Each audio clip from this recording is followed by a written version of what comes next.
വയനാട് പുൽപ്പള്ളിയിലെ ഒരു തട്ടിപ്പിന്റെ വാർത്തയിലേക്കാണ് ഇനി. Shadow police ചമഞ്ഞ് കടയിലെത്തി ഭീഷണിപ്പെടുത്തി പണം തട്ടിയ യുവാവ് അറസ്റ്റിലായി.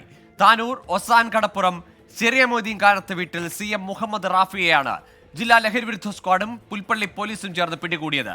2 ദിവസം മുമ്പായിരുന്നു കേസിനാസ്പദമായ സംഭവം.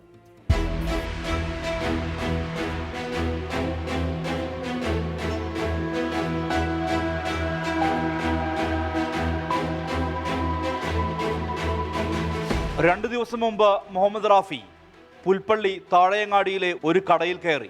ഇവിടെ അനധികൃത മദ്യവിൽപ്പന നടത്തുന്നുണ്ടെന്നും കട പൂട്ടിക്കുമെന്നും ഭീഷണിപ്പെടുത്തി. ഷാഡോ പോലീസ് എന്നാണ് ഇയാൾ കടയിലെ ജീവനക്കാരനോട് പറഞ്ഞത്. ഇക്കാര്യങ്ങൾ മേലുദ്യോഗസ്ഥരെ അറിയിക്കാതിരിക്കാൻ 25,000 രൂപ നൽകണമെന്നാവശ്യപ്പെട്ടു. പിറ്റേ ദിവസം കടയുടമയെത്തി CCTV ദൃശ്യങ്ങൾ പരിശോധിച്ചപ്പോഴാണ് സംശയം തോന്നിയത്. ഇതോടെ കടയുടമ പോലീസിനെ വിവരം അറിയിക്കുകയായിരുന്നു. ഉച്ചയോടെ പോലീസ് മുഹമ്മദ് റാഫിയെ പിടികൂടി. പേര് ദുരുപയോഗം ചെയ്തതിനും ആൾമാറാട്ടത്തിനും ഉൾപ്പെടെയുള്ള വകുപ്പുകൾ പ്രകാരമാണ് ഇയാൾക്കെതിരെ കേസെടുത്തത്. കോഴിക്കോട്, മലപ്പുറം ജില്ലകളിലായി സമാന രീതിയിൽ തട്ടിപ്പ് ഇയാൾ നടത്തിയിട്ടുണ്ട്.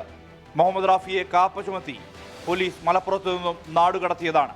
ബത്തേരി DYSP KK അബ്ദുൾ ഷെരീഫിന്റെ നിർദ്ദേശപ്രകാരം പുൽപ്പള്ളി പോലീസ് ഇൻസ്പെക്ടർ H ഷാജഹാന്റെ നേതൃത്വത്തിലായിരുന്നു അറസ്റ്റ്. 24 വയനാട്.